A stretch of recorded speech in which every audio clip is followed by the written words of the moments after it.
So hello, everyone. Welcome to the ALPSP Virtual Conference and Awards, and thank you for joining us for day two.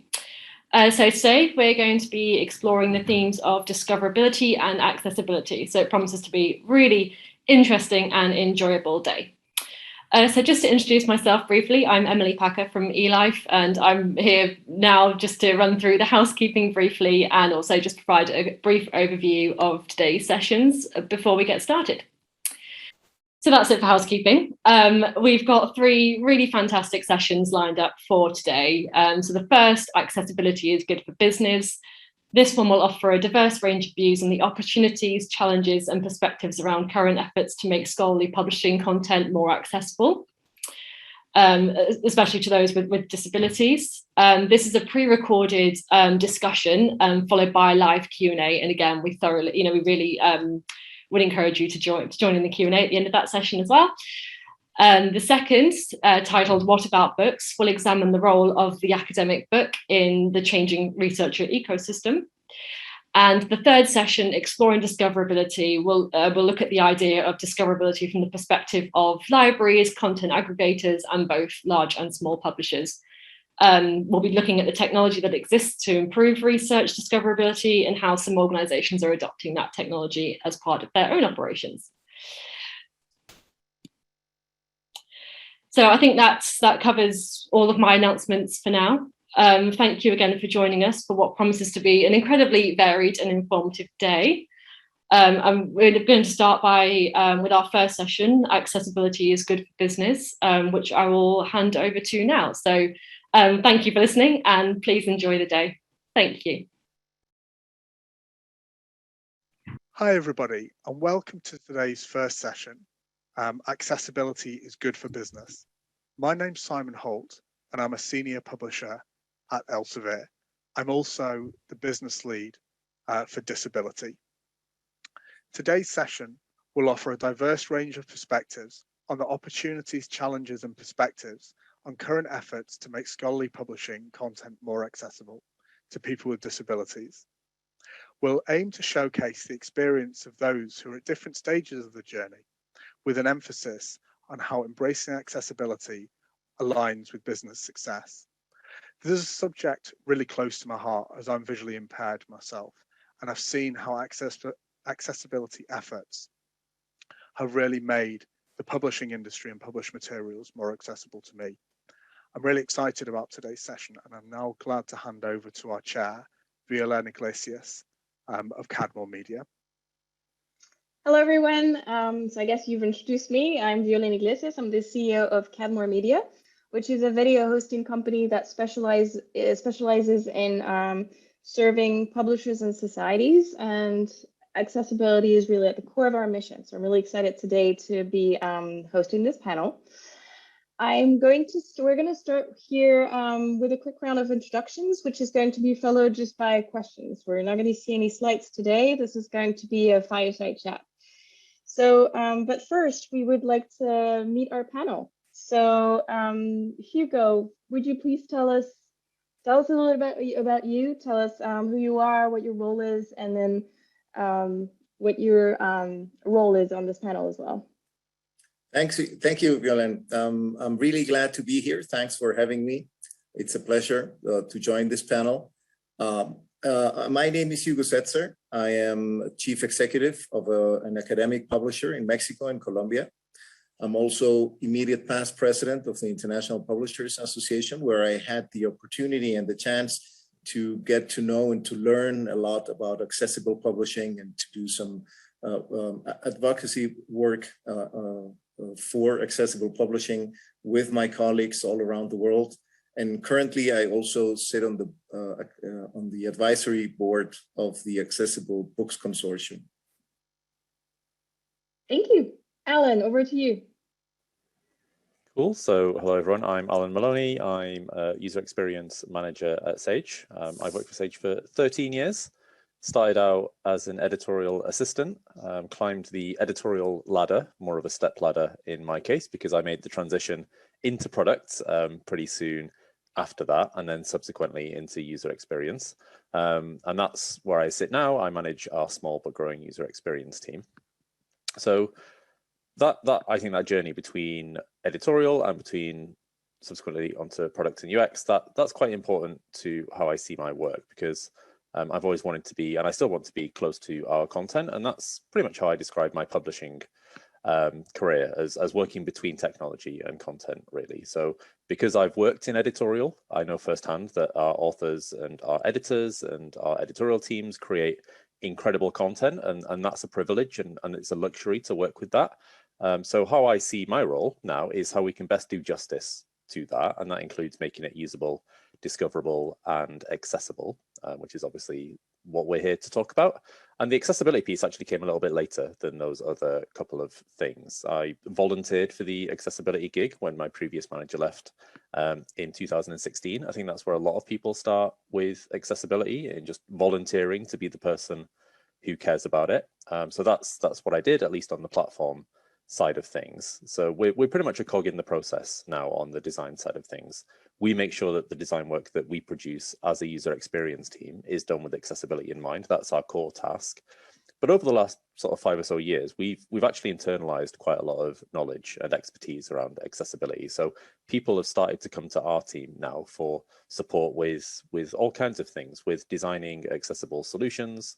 Editorial people come to us for help with creating accessible content, even though sort of we don't sit that, well, I mean, we work closely with editorial, but we don't sort of sit on their teams, but they come to us for help with accessible content, because accessibility knowledge is a precious commodity in publishing houses. So you sort of take it where you can get it. We help with writing technical requirements, with testing. Frankly, a lot of the time we help explain why accessibility matters as well. So that's pretty much my role at the moment. One last thing I would say, which I think is maybe important for context, is that working for a company for 13 years puts you in quite a privileged position. It gives you quite a lot of time to build the relationships that you need to be effective.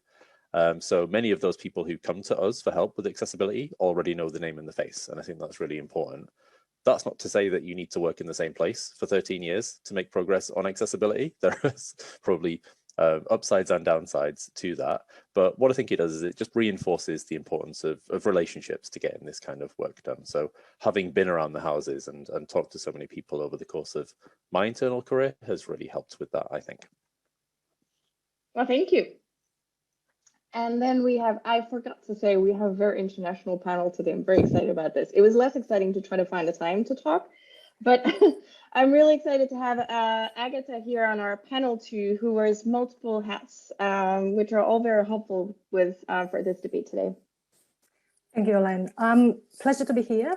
And yes, I'm publishing manager at Sydney University Press and honorary associate in the Department of Media and Communications at the University of Sydney.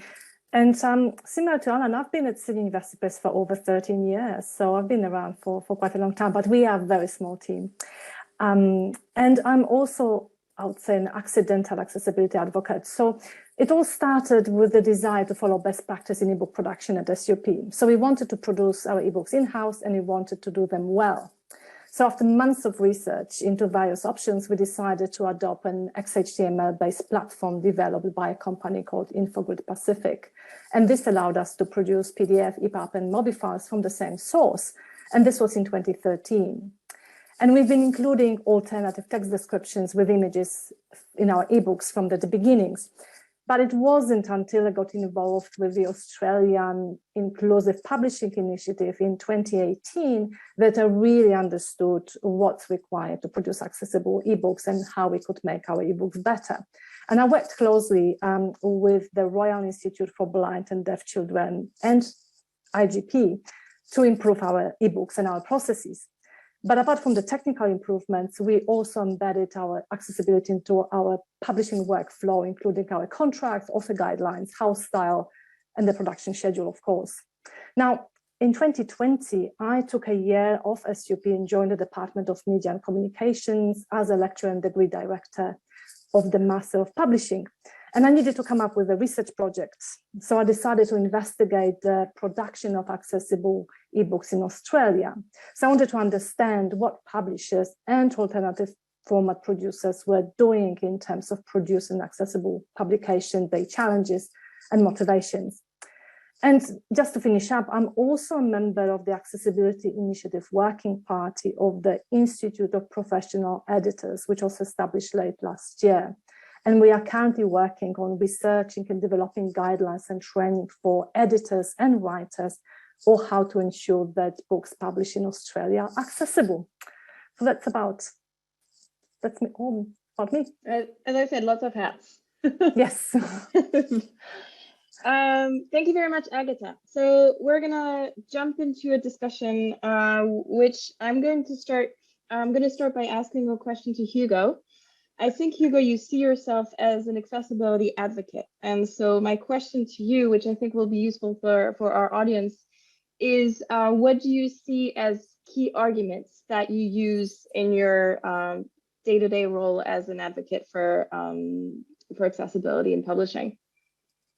Thanks, Violaine. That's a good question, because I think we can all agree and we can all see that accessible publishing is the right thing to do. I mean, it's morally correct. It's what we should be doing, but it's, on the other hand, it's not charity. I mean, it's also a business case, and that is something that I'm trying to convince other publishers around the world as well, that we all see that there is an underserved potential market of 285 million visually impaired people all over the world.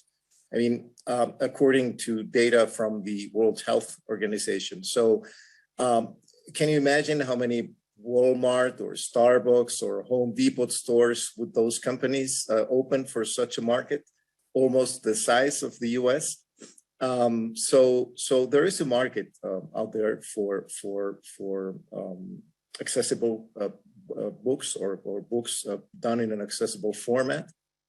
It also helps us produce better books, and perhaps when Alan gets his turn to speak, he might talk a little bit more about that, and he could help me explain why books are better when they are designed in an accessible format. And then there is, if that wasn't enough, there is one further reason for starting now. If we haven't started yet to publish in accessible formats, and that's because it will be mandatory, at least in Europe, by 2025. And I think probably sometime sooner or later, it will be in other countries as well. I mean, this legislation, the Accessibility Act in Europe, I think it will be a reality in other countries as well. So I think it's really time to start.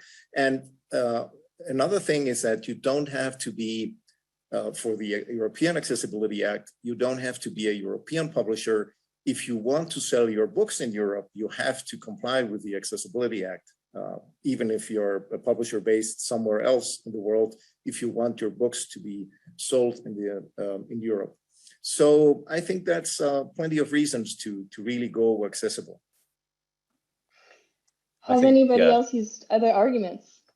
Well, just to add to Hugo's argument around accessible content being better content, I think that is such a good point. That's something I've had a lot of traction with recently. It's something that I experience personally. So one really good example I like to use, and maybe I shouldn't use quite so often because it sort of discloses sort of, you know, parts of what I do in my spare time. But one of the things that I've become accustomed to doing is reading audiobooks while doing other things. Now, if you sort of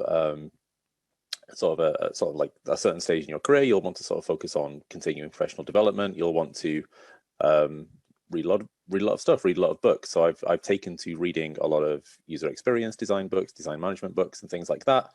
That takes a lot of time. If you sit there and you have to sort of focus your eyeballs and focus your attention like on a physical page. What I've taken to doing recently is playing FIFA on the PS4, as I do of an evening, but just having an audiobook kind of talking away in the background. Now that is accessible content. Audiobooks are one of the many examples of accessible technology, which was originally designed with disabled users in mind, but actually everybody benefits from content being in various formats, and you can give users the choice of formats as a result of that. The sort of the theory, sort of the framework behind this that I use when I talk about things like this is called the persona spectrum. So the persona spectrum is something that was invented or designed or sort of first conceived by by Microsoft. And it's the idea that disabilities aren't just permanent. Disabilities can be temporary or they can be situational. So consider, for example, you might have, when you're watching a video, you might have a permanent hearing impairment, which means that you can't hear that video. So you need subtitles for that video. But you also might have a temporary hearing impairment because you've got a head cold, because you've got an ear infection, which affects your ability to hear. Or what is perhaps more common is that you have a situational hearing impairment because you might be in a place with a lot of background noise. You might not be able to hear the video. Conversely, you might be in a really quiet environment without your headphones, so you can't listen to the video either. So subtitles in those instances are a gift to all users, whether their hearing impairment is permanent, whether their hearing impairment is temporary, or whether their hearing impairment is situational. And all of us experiences some kind of impairment on one of our senses from time to time. In my case, it's because I'm playing FIFA and my eyeballs are occupied with that, so I can absorb that information through listening to it. But subtitles are a really good example of how what is ostensibly an assistive technology has made the world better for everyone. And we see that again and again with our products. Accessible design is kind of a cheat code. It makes for better content and better products.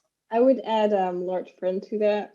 So I've been reading Asanupa lately. You know, I don't know if you've seen the Netflix show, but it's based on the series of books that I was a big fan of when I was a kid. And they're great books. They're for adults too, but I keep buying the children's edition just because the print is larger. So I don't need large print, but I need larger. And that's the first criteria when I buy a book. If I go to a bookstore, I'm going to open it. I'm going to see what the print is. Like, no way, if it's too small, I'm not buying it. So yes, anybody else has a strong argument that they want this audience to remember to advocate for accessibility? Maybe just quickly add very quickly that for mission-driven publishers, it's also important. If you want for books to be accessible to broader public, it means accessible in not just open access way, but also accessible. And unfortunately, I haven't seen any discussion on open access connected with discussion on accessibility yet. That's a very good topic. I think for me, just to say that if according to the UN, if 15% of the world's population have some kind of disability, then why would you exclude that much of your customer base? No, it's not about doing the right thing. It's a bit like saying we're an international publisher, but we're not selling in territories that make up 15% of the world's population. As a business, you'd never do that. So why would you exclude 15% of your target audience in this way as well? And we go back to the business case also that Hugo is making. Just to kind of cap that, I think a lot of it is just knowing there are several arguments you can make for accessibility, right? There's the moral argument, there's the business argument, there's the legal argument, there's the usability argument. None of them are better than the other. None of them necessarily work better than the others. I think the important thing is that you have each of them in your toolkit so that the person that you're speaking to, you can kind of figure out what is going to motivate them. So if you're talking to the legal team, you need to be able to talk compliance with them. If you're talking with the marketing team, you need to be talking about audience and talking about sort of user numbers and things like that. If you're talking with the product team, you need to be talking about usability and usage. You need to kind of have all of those in your toolkit and be able to adapt your message to who you're talking to. I don't think there's a best single argument for the business case for accessibility. There are 5 or 6 core ones that I like to think of, and you need to be prepared to be able to articulate those given the interests of who you're talking to. Yeah, you have to speak everybody's language, don't you? Agata, so you have a lot of experience with accessibility as a small publisher, as a teacher, and as a researcher. Would you like to give us some key finding and perhaps some practical things that that should be highlighted? Sure. As I mentioned before, I carried a small survey of publishers and alternative format providers in Australia in 2020. And that was very small, but it was really interesting. Also, so the first snapshot of what's been happening here ever done. So what publishers reported was a lack of skills and knowledge and limited awareness as key barriers and challenges affecting the production of accessible ebooks. But interestingly, publishers of all sizes were able to make some progress on accessibility implementation, which means that it can be done regardless of available resources. And I guess we are a good example. We are very small. We've got 5 staff. That's all. The alternative format producers had really good suggestions for what publishers could do better to improve the current conversion processes and facilitate easier, more timely access to print materials for people with a print disability. So what could they do better? First of all, so in the short term, first of all, it would be really good if publishers could improve the response and turnaround time for providing files and provide updates on the processing of requests. The second important thing is that they need to provide suitable files, such as InDesign, Illustrated, EPUB, or Word, or editable PDFs, ideally PDFs that are free of DRM restrictions and watermarks, and provide them electronically. And finally, have a clearly defined and accessible policy and procedure for requesting content on the website. So this is the short term. Now, in the long term, and ideally, of course, publishers should produce born accessible publication themselves. And by that, I mean accessible ebooks and audiobooks, because I believe that Braille will remain the domain of alternative format producers in the near future. But publishers should provide good, well-formatted files. Now, so how can publishers get started with inclusive publishing practices? And this is what I found out. First of all, publishers need to increase their awareness and understanding of print disabilities and invest in staff training. Second, publishers need to make an organizational commitment to accessibility. And this includes support from senior staff. Quite a few respondents mentioned that, the lack of it, actually. They need to find an advocate or a champion or a volunteer among their staff to take a lead, organize a working party, etc. And of course, these leaders will need support to develop their knowledge and have the capacity to make changes. Now, third, it's important to develop and implement an accessibility policy. And this will include the implementation of accessibility across the whole company. It's not just ebooks, it's also our websites and social media, etc. And finally, ideally, we should all include inclusive publishing workflows in order to produce accessible ebooks and audiobooks. So the findings from this preliminary research show that there's a huge opportunity for publishers, alternative format producers, and other disability organizations to work more closely together to make the conversion process easier and more efficient in the short term, and then make some of it obsolete in the longer term by producing born accessible publications. And that's what I have found out. And how's your journey been at the University Press? Oh, it's been, as I mentioned before, it's been very, very interesting, and I have to thank my collaborators. So we wouldn't have done it without collaborating with the Royal Institute for Deaf and Blind Children in the first place, and our platform provider in For Good Pacific, who basically implemented accessible coding into the platform. So what's left for us is to make sure that our content is written and edited in an accessible way, and we provide alt text because the technicalities, the ARIA coding is taken care of.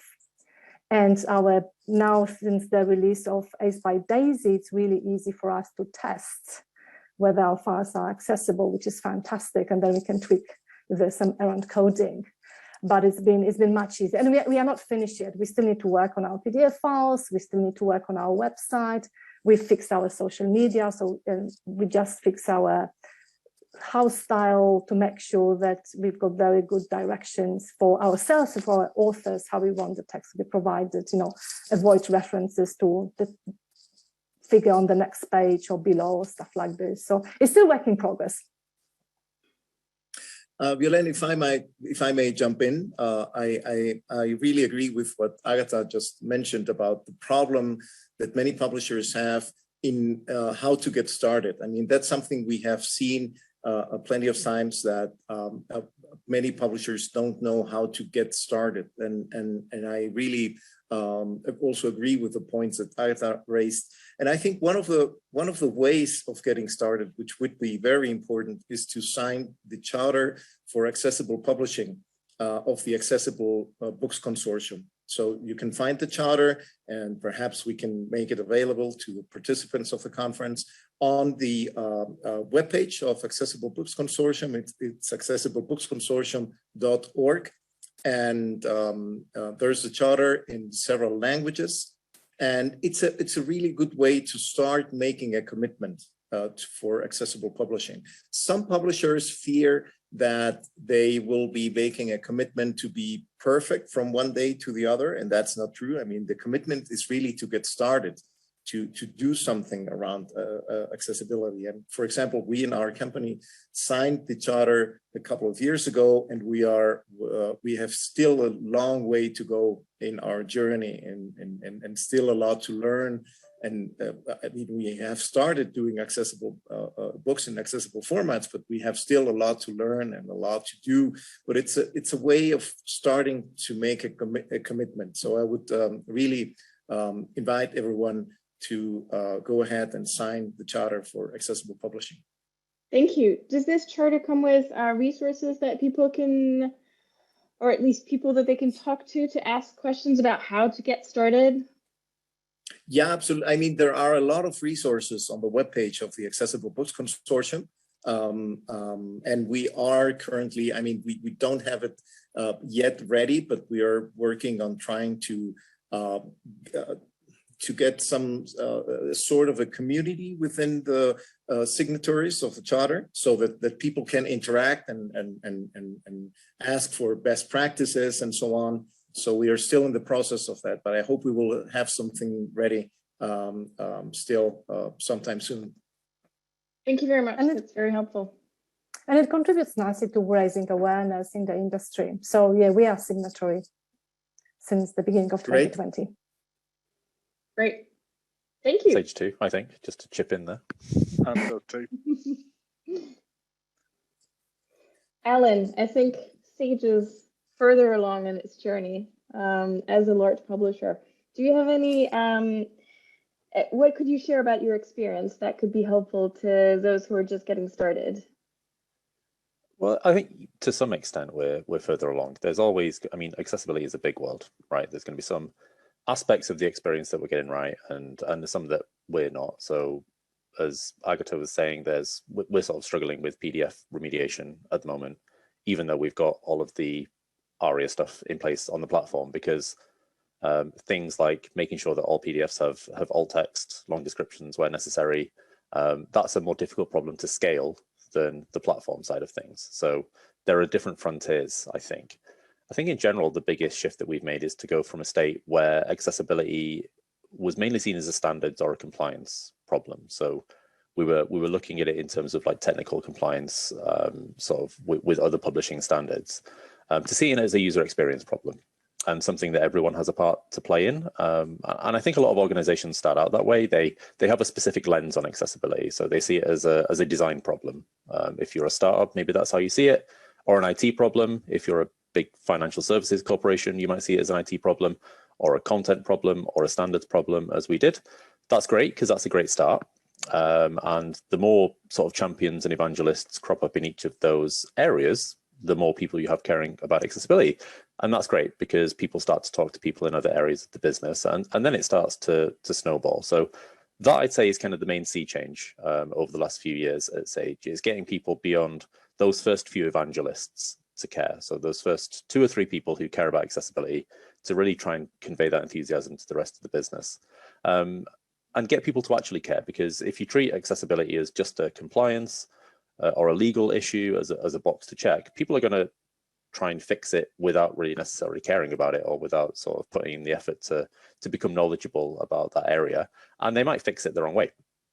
But if you actually care, then you'll keep trying until you get it right. So even if you don't get accessibility right the first time, if you care about it, then you will get it right eventually, and it'll be maybe a painful journey, maybe a long journey, but I think if you actually get people to fundamentally care about what they're doing and making content accessible, then they will get it right eventually, rather than just giving them boxes to check. So that sounds like a simplification, but I think it's true.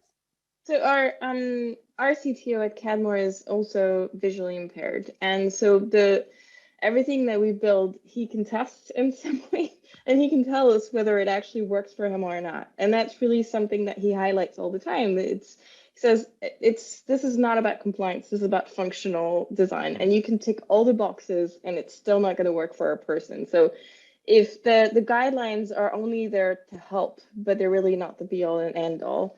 So has any of you had any experience with testing with people with actual disabilities? Of course, Simon, your experience is you experience that in your day-to-day life, so you've got direct experience with it. But has anybody else, like in their accessibility journey, been able to test your work? Yes, we did. So that's when we collaborated with the Royal Institute for Blind and Deaf Children here in Sydney. They actually gave feedback on our files. I worked closely with one of the colleagues there who is blind, and he was kind enough to look at our files and basically tell us what's wrong with them. And then I was, trying, and what was missing still. And then we were able to work on our platform and improve it. And the hard part there is the range of disabilities that you're trying to address. Yeah. And there's always, as Alan says, there always seems to be a new frontier, right? Because maybe your platform or your books are going to be great for people with visual impairments, but then how about cognitive impairments? And how about, so that part's really hard. Yeah, and the PDF are still a problem. We are working on them, but it's... It's scaling the content, isn't it? Is when you need to produce alt text descriptions for images, description for videos. Anytime you touch high volumes of content, then the cost goes up by a lot, and then it's a lot harder to make the argument for it. We just have a yes. Oh, sorry. If anybody, because we struggle with reaching native users of assistive technology as well. Like they can be quite a difficult constituency to reach. If anybody is intimidated by that thought because they sort of maybe they struggle with their response rates for getting responses from anyone, which we do as well, there are agencies that can help with that. So there are accessibility consultancies we work with who test and evaluate our platforms, and they have access to native users of assistive technology. So if anybody's intimidated and wouldn't know where to start in doing testing with disabled users, then there are companies that can help with that if you Google around. Violaine, I just want to jump in very quickly and say, I think you hit on an important point here when you're talking about your CTO. Actually, it's important to make sure that we're inclusive of people with accessibility challenges within the industry as well, and within our organizations, as well as with our products, because actually when we're talking about champions and change agents, this actually is not just about customers, it's about making sure that everybody has opportunities within the industry we work to progress and to use their talents and abilities. So when we're thinking about this accessibility, we shouldn't just think about our products, but we also need to think about our systems as well. And I'm sure that that's something at Cadmore you've been thinking and had to think about as well.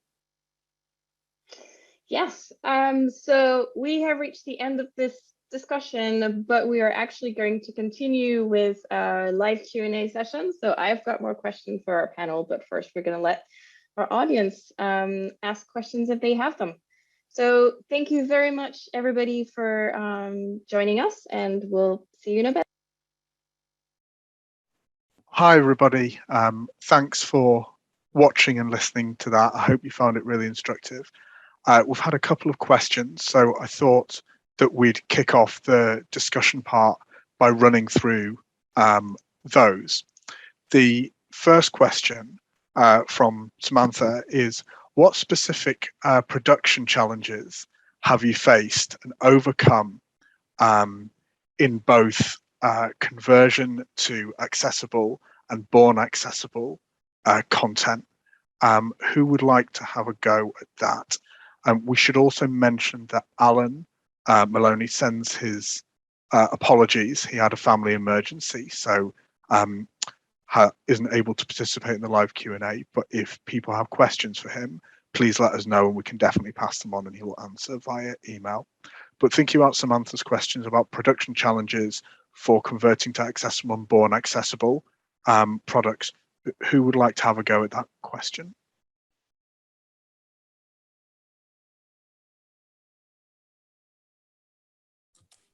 I could perhaps, Simon, if that's okay. Please do. Mention in a more general way, because I'm not specifically familiar with those production challenges specifically, but I know that in our case, as a scholarly publisher, as an academic publisher, it has been difficult. I mean, when I invite publishers to sign the charter for accessible publishing, then one of the questions is, well, in academic publishing, it's not so easy because you have a lot of images and you have formulas and you have a lot of stuff which is not so easy to make accessible. I mean, it's not impossible. And on the other hand, when I invite people to sign the charter, I mentioned, well, signing the charter doesn't mean that you are going to be fully 100% accessible from one day to the other. It means you're making a commitment to start with that journey. So that's being difficult in our case. I mean, books which are mainly text are not a problem, and books which have more images and tables and formulas are more complex in a general way. And I'll just chip in. So I'm sort of more closely with a small company. I'm more closely involved directly in production. And we didn't have any challenges with conversion because as a scholarly publisher specializing in humanities, we basically had no demand for conversion. So we went straight into trying to produce born accessible books ourselves. And it was, as I mentioned before, it was a process and evolution. So we had, the first step was to get the creation of alternative text integrated into our production processes. We started doing it ourselves, and then we actually changed our contracts, and now we ask authors to write, then provide us with alt text, and we edit it and we incorporate it into our publishing workflow. As I mentioned, I think a couple of times already, the PDFs are still a problem. So we are trying to work with platform provider to make sure that all text stays in them, but still there's a lot of manual handling of PDF files afterwards to make sure that they're accessible. The time remains the problem, for a small publisher. We are under pressure to deliver books and trying to find the time to think about those things, to implement them. It's an ongoing problem. And then, Violaine, obviously your Cadmore is an accessible company, right? So when you're thinking about the products that you deliver, they're all presumably born accessible. What challenges have you faced in order to make that a reality? Well, there's really two sides to making our platforms accessible. There's the technology, which we have a lot of control over. It's very easy for us. I mean, it's easy enough for us to go through just the web coding and making sure that everything is coded the right way to be accessible. But then you also have all the content. And for content, a lot of, because we deal with video content, a lot of what we have to tackle is transcription. So that's why we wanted to pre-record that previous the first part of this session, for example, is because we wanted to have good captions done. So the transcription and the captioning, there's actually a lot of workflows that are in place to do this. There's a lot of companies that can help. So oftentimes the problem is one of cost. So one thing we've done, for example, that I'm very proud of is because we host virtual events now, especially virtual events that have a lot of content. So they can have 1,000, 2,000, 3,000 presentations that are typically pre-recorded by authors who submit them before the conference. What we have done is it's oftentimes completely impractical to ask a conference organizer to pay for transcription for 3,000 videos. It would double the cost of the conference. So we've actually integrated an accessible first workflow where the author themselves, the speaker, gets an automated transcript of their video, of their 10-minute video, and they go through a very simple edit that takes them between 20 and 30 minutes, I think, per author. but which means that at the end of the process for the virtual conference, and then for when the content is on demand afterwards, you have a video that is born accessible and that has a transcript of very good quality because it was reviewed by the author of the video themselves. So that's one way that we try to integrate the accessibility within not only our workflow, but also our clients' workflows. I would say though that a lot of times there's a distinction, and that's where the journey that Hugo is talking about comes in. There's a distinction between what you're going to do with your past content and what you're going to do in the future.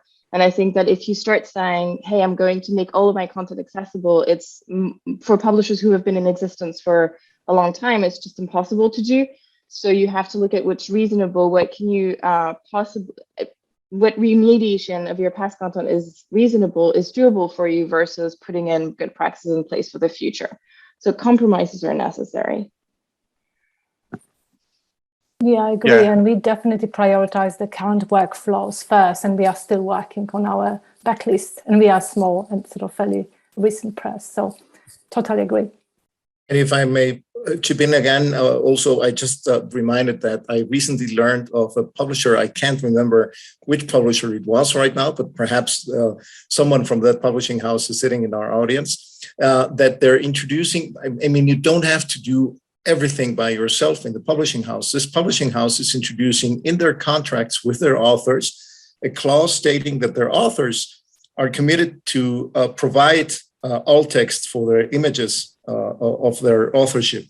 So they also are asking for their authors to help to produce the alt text for the images.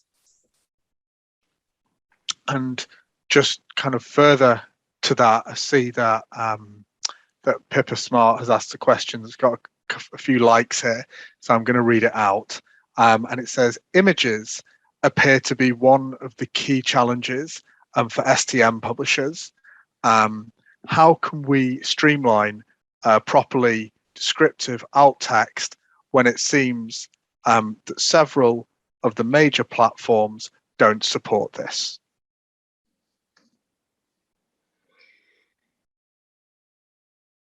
I have a question as to what platforms here, if people can say it in the chat maybe, but what platforms we're talking about. I think the big platforms, the publishing platforms, so the Silverchair, Adapon, etc., PubFactory platforms and Highwire are making their platforms accessible. So it seems that part, I could be wrong there. Some of the social media platforms are not quite accessible yet. So Twitter is a good example, right? They're introducing alt text, but it took forever for them to do that. I think when it comes I think it's coming. The technology part is coming. I think the issue is going to be more one of content production, is going to be how do you get this alt text? So maybe you can ask this, as you were saying before, that can be an ask of the author. There are also companies that do that, because writing alt text is actually can be considered,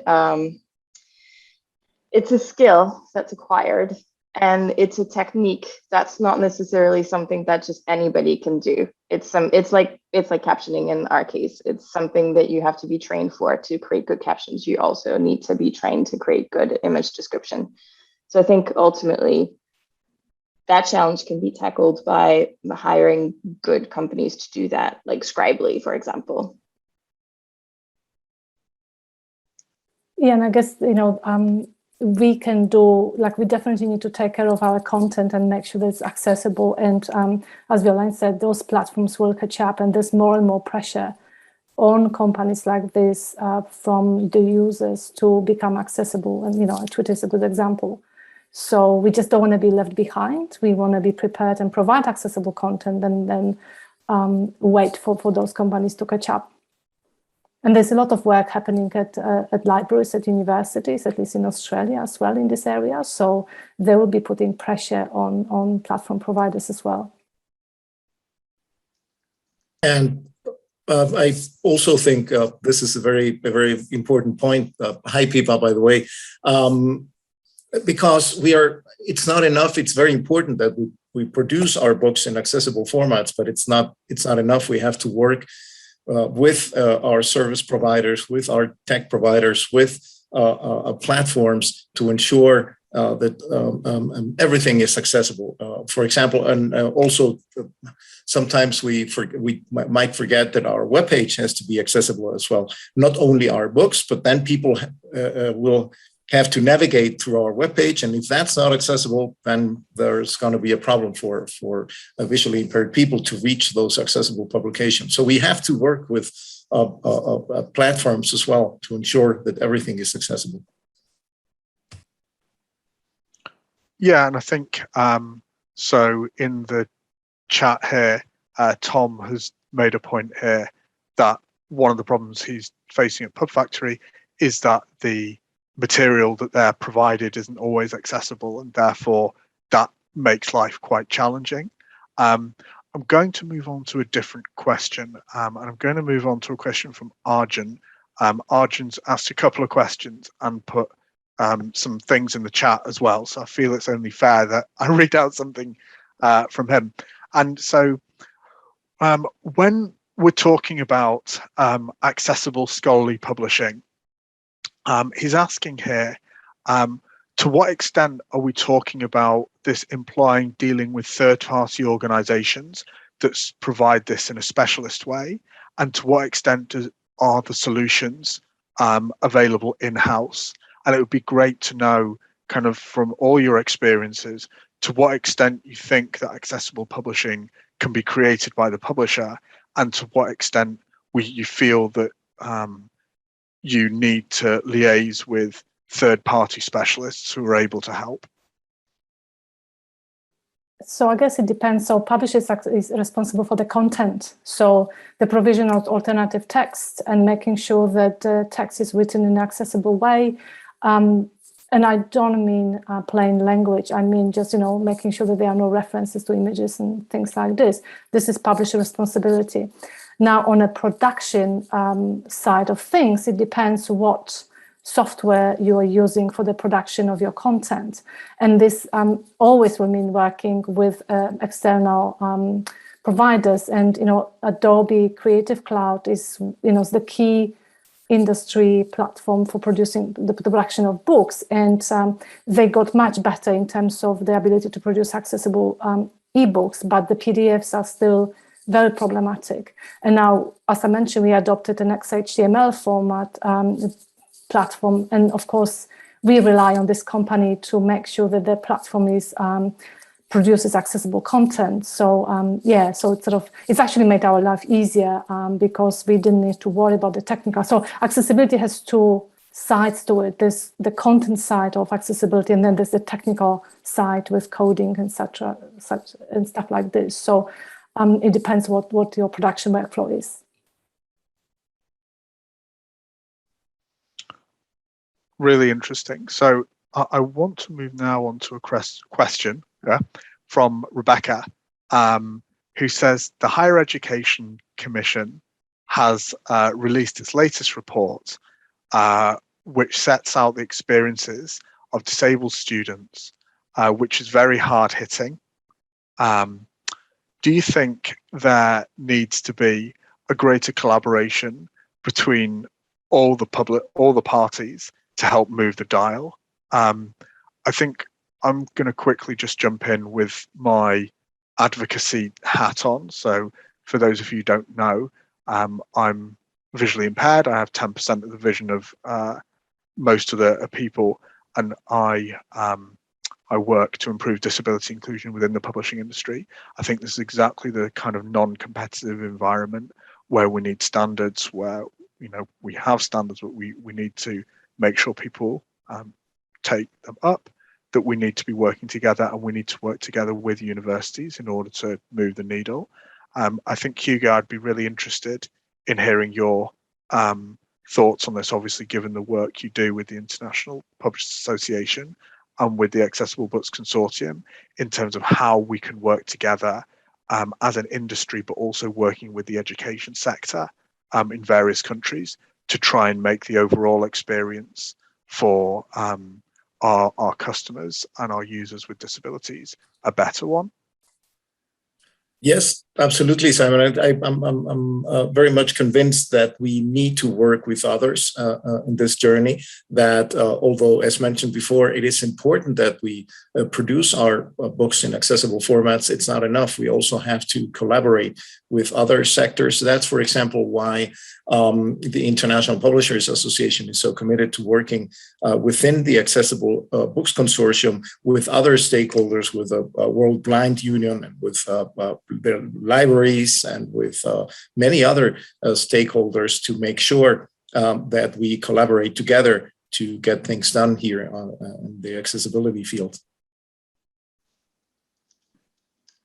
And I'll just quickly chip in, like in Australia, a lot of progress has been done in accessibility due to the the Australian Accessible Inclusive Publishing Initiative, because this was a group consisting of copyright agency and the libraries, publishers, the Designers Association working together. And we sort of a little bit lost our momentum, but there's a lot of progress has been done. And we also are working, we've got another body called the Roundtable on Information Access for People with Print Disabilities. And again, it's a collaborative organization. We are trying to work together with disability organizations and publishers to increase awareness and spread best practice.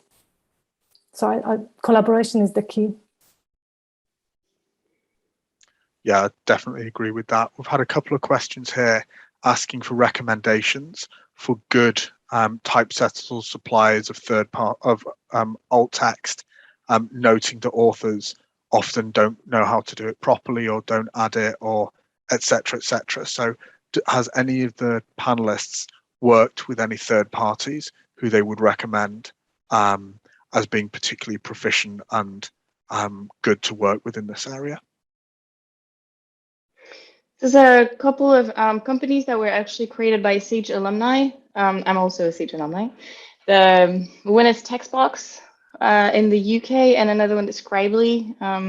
So this is Hugh Alexander for Textbox, and Caroline Desrosiers for Scribely, and she's on the West Coast. So that's more on the US side of things. But there are two companies that I can think of that really specialize in alt text.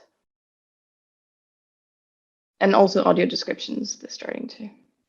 Somebody says Textbooks is fabulous in the chat, so there you go. Vindicated. Violaine, have I missed any questions that people have asked? I'm going to ask you because I may have missed something here. I think there was one question that I wanted to, that's been kind of burning for me, actually, not just during the session, but for a long time, is we're seeing a lot. I mean, the fact that we're talking, that we have a prime spot at this conference to talk about accessibility is already a good sign that accessibility has become something that just is more important in our space. So I take it as a really good sign, and I want to thank the program committee for choosing to organize this session. But I think generally, we're seeing a bigger push for accessibility in scholarly publishing. I personally think that this is partially tied to the push for more diversity, equity, and inclusion generally. I'm starting to see the term DEIA. So we're adding the word accessibility at the end of that DEI acronym that's used more and more. So I think, and I'm hoping that that's the case, that accessibility is actually just being seen as something that's on people's radar a lot more than just 2 years ago. And I wanted to know if that was also your experience, and also anybody in the chat who might want to comment on whether they're witnessing the same trend. In Australia, just briefly, it was following the ratification of the Marrakesh Treaty in 2016, which sort of started more interest in accessibility in the Australian publishing industry and the government as well. So now, at present, the New South Wales Department of Education is working on implementation of accessibility requirements for digital books and textbooks and updating the procurement procedures. It's a bit of a delay to it because of COVID and lockdown, but those changes are due at the end of 2021. And what it means is that educational publishers that don't comply with those new procurement requirements will be unable to sell their resources, won't be competitive. So it's a very imminent.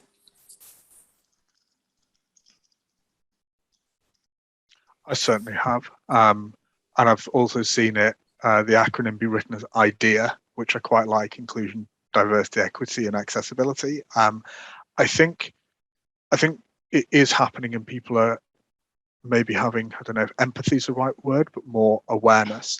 I think what I worry about sometimes is that whilst the rest of these things, inclusion, diversity, equity, are they're maybe people-centered, accessibility has tended to be more systems-centered.